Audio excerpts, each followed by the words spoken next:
Olá, seja muito bem-vindo. Este é o SOS Convida, o seu programa semanal que leva até você e a sua família as dicas e orientações a respeito da saúde e do bem-estar. E por falar em bem-estar, hoje nós estamos tendo a honra de receber no SOS Convida a médica radiologista, doutora Juliana Casais. Seja muito bem-vinda, doutora Juliana. É um prazer recebê-la aqui no SOS Convida.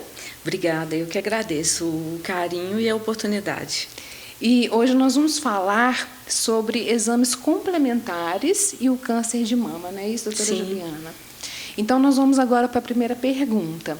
Doutora Juliana, qual o melhor exame para a detecção do câncer de mama? Então, o exame que faz o rastreamento do câncer de mama é a mamografia. Porque o principal câncer de mama que a gente tem hoje no Brasil, que é o ductal in situ, ele se manifesta muitas vezes como microcalcificações. E a mamografia é o exame que faz esse diagnóstico, que identifica melhor essas microcalcificações. Então, apesar da mamografia poder dar um pouco de desconforto, tem paciente que reclama um pouco, ela não tem como ser substituída.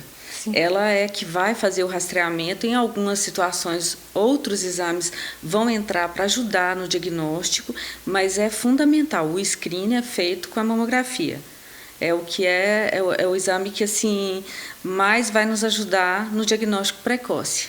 E a mamografia, ela não dá diagnóstico, ela te dá um norte. Um norte. Seria isso? Ela te dá uma suspeita. Uma suspeita. E a mamografia hoje, aliás, assim, há uns bons anos, ela vem sendo laudada de acordo com uma padronização. Quando a gente usa uma padronização, a gente está facilitando o entendimento de quem recebe o exame. Porque ao invés de cada radiologista laudar de uma forma, todos os radiologistas vão ter que enquadrar os achados da mesma forma. Então, quando você usa aquela classificação que vem no laudo da mamografia do BIRADS, quando eu falo que é BIRADS 1 ou BIRADS 2, o médico já entende o que eu estou pensando e qual que é a minha suspeita de câncer naquele diagnóstico. Mas o diagnóstico de qualquer câncer é anatomopatológico. Mas é a mamografia que vai te dar uma noção de suspeita ou não. A não ser em algumas alterações muito típicas, em que quando você coloca determinada categoria, por exemplo, a categoria 5, você está dizendo que aquele achado é tão sugestivo de câncer que, se vier negativo a biópsia, você não aceita esse resultado, a menos que seja uma biópsia excisional. Se for só uma punção, você vai repetir. Vai repetir. Então, tirando essas situações que o achado é muito, muito típico, a mamografia só vai dar um norte de qual que é a conduta mais adequada depois. E, doutora Juliana, a gente vê muito assim, por exemplo, a paciente vai lá, faz a mamografia e depois o médico laudador, lá, o radiologista, ele pede um exame complementar. Isso por quê? Nesses casos em que você precisa, que a gente usa a categoria 0, em que você precisa de alguma complementação, você vai ter um motivo específico. Ou essa mama é uma mama muito densa, e quando você tem a mama muito densa, ela diminui a sensibilidade da mamografia. Aí algumas alterações, como alguma simetria da densidade ou algum nódulo, pode não ser identificado da mamografia. Então, aí é um terreno do ultrassom. Por isso que às vezes você indica ultrassom. Outra situação também é quando você vê um nódulo na mamografia, mas a mamografia, como método radiológico, não te dá a certeza se aquele nódulo é sólido ou se aquele nódulo é cístico. E isso vai mudar o intervalo de acompanhamento. Então, o ultrassom é que vai te falar, em grande parte das vezes, se é cístico ou se é sólido. Se houver dúvida nisso aí, você às vezes tem que ir para a ressonância. Outras situações, às vezes você chega na mamografia, viu uma distorção, uma alteração da arquitetura, mas aquele lugar ali já sofreu cirurgia. Então, às vezes, você quer diferenciar uma lesão suspeita de uma alteração pós-cirúrgica benigna, aí, às vezes, você sugere uma ressonância. Então, é nessas situações em que a mamografia não consegue fechar sozinha a situação, é que você vai precisar de outros métodos complementares. E por que, doutora Juliana, que a mamografia ela é realizada por compressão da mama, causando assim esse desconforto que você falou? Então, desconforto, Patrícia, é uma coisa assim muito subjetiva. Para algumas pessoas é só desconforto. Para outras pessoas, elas chegam a sentir dor. É preciso comprimir, porque como método radiológico, o mamógrafo é um aparelho de raio-x, só que ele usa uma radiação que penetra menos para que a gente possa ver órgãos mais superficiais, isso comparando com o aparelho de raio-x convencional. E ele precisa de comprimir para diminuir a área a ser examinada, para diminuir a espessura. Então, não tem como fazer mamografia sem compressão. Só que era para ser um incômodo mais leve, sabe? Os mamógrafos vêm calibrados com uma compressão máxima, você não consegue ultrapassar, nem que você queira, uma compressão segura, por isso que a gente comprime prótese e não tem perigo de romper. Só que quanto mais glandular a mama, mais dolorida a mama. Então, mais desconfortável o exame. Mas, assim, faz parte da metodologia. Não tem outra Por enquanto, forma, não tem outra forma. E você falou do ultrassom. O ultrassom das mamas, primeiro, são duas perguntas. Ele serve para quê? E ele pode substituir a mamografia? Então, o ultrassom das mamas não substitui a mamografia no rastreamento, porque quem vai fazer o rastreamento é a mamografia e o ultrassom vai entrar ajudando em situações específicas. A gente não vai ficar fazendo ultrassom se não tiver nenhum sintoma só para ficar rastreando o câncer. Quem faz isso é a mamografia. Então, ele não substitui, mas ele serve para entrar onde a mamografia não conseguiu ir além. Por exemplo, nas mamas muito densas, ele vai entrar ali e ver se tem alguma coisa que a sensibilidade do exame não pegou da mamografia, né? Ele vai entrar como grande avaliador de nódulo. Se é mais duro, se o nódulo é sólido, se é sólido. cístico, como é que são os contornos, como é que é a relação dele com o tecido adjacente, se as alterações que ele provoca são sugestivas de benignidade ou de malignidade. Outro terreno que o ultrassom também ajuda é na avaliação das próteses, né?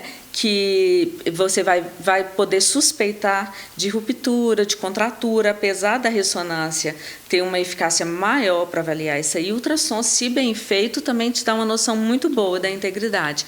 Outra situação do ultrassom, pacientes muito jovens. Quanto mais glandular a mama, menor a sensibilidade da mamografia. Então, se a paciente é muito jovem, menor de 35 anos, você já não espera que a mamografia te dê muita informação, porque provavelmente essa mama vai ser muito densa. Então, muitas vezes você começa pelo ultrassom. Se o ultrassom já te deixa satisfeito, já definiu o nódulo, não tem porquê você usar um método que tem radiação ionizante, que é o caso da mamografia, que tem efeito colateral, né?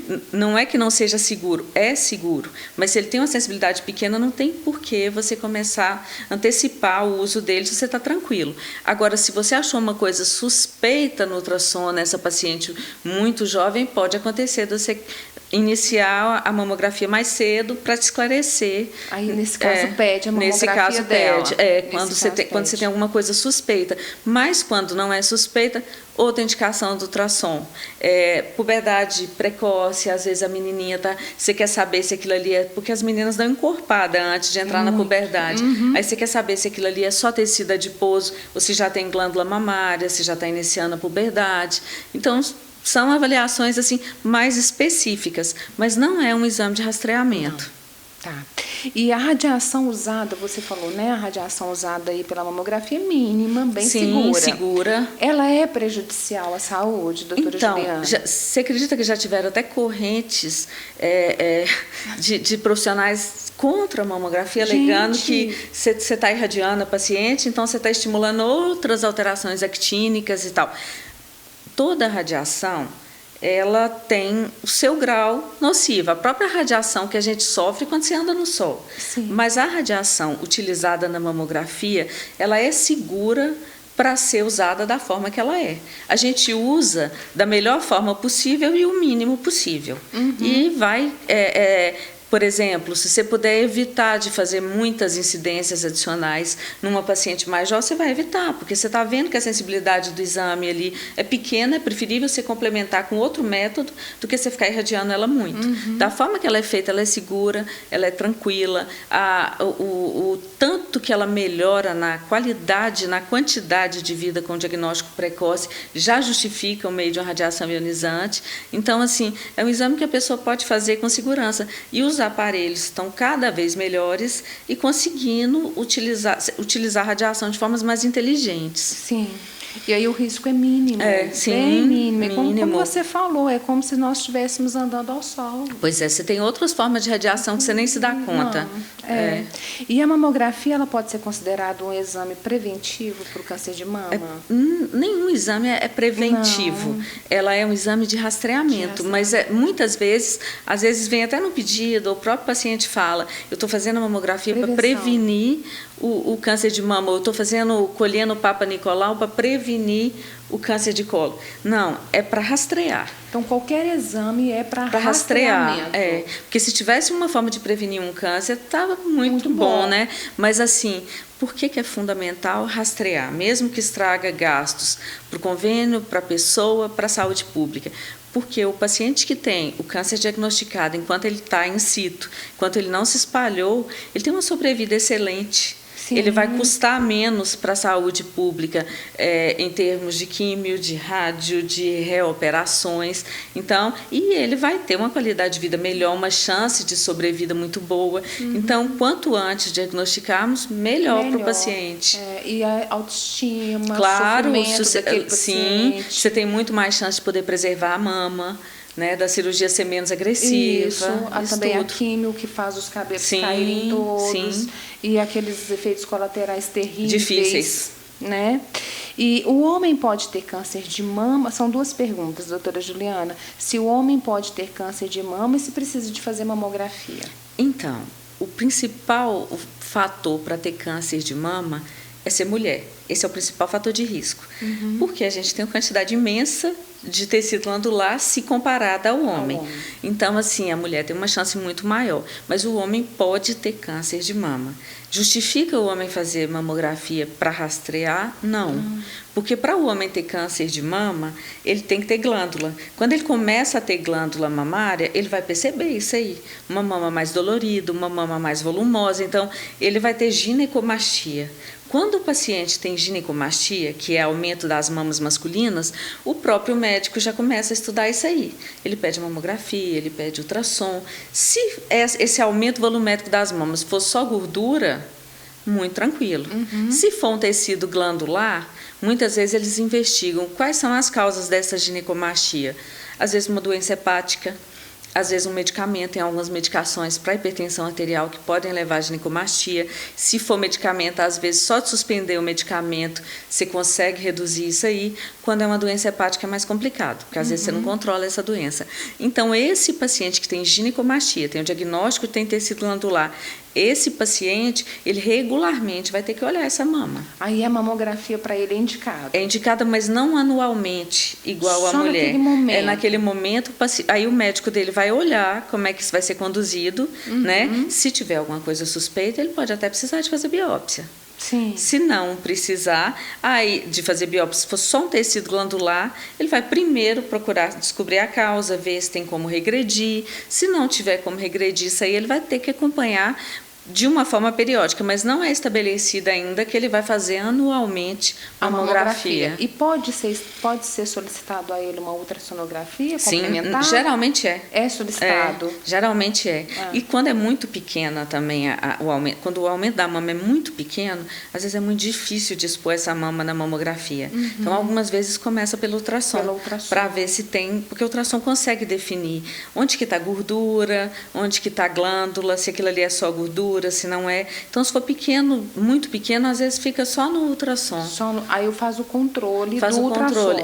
Mas também não vai ficar ainda de acordo com a conduta de cada médico. Para o homem, a gente ainda não tem padronizado, assim, vai fazer anualmente, vai fazer de 6 em 6 meses, cada caso é um caso. Vai depender do paciente. Do paciente, da conduta do médico. Conduta do médico. Sim.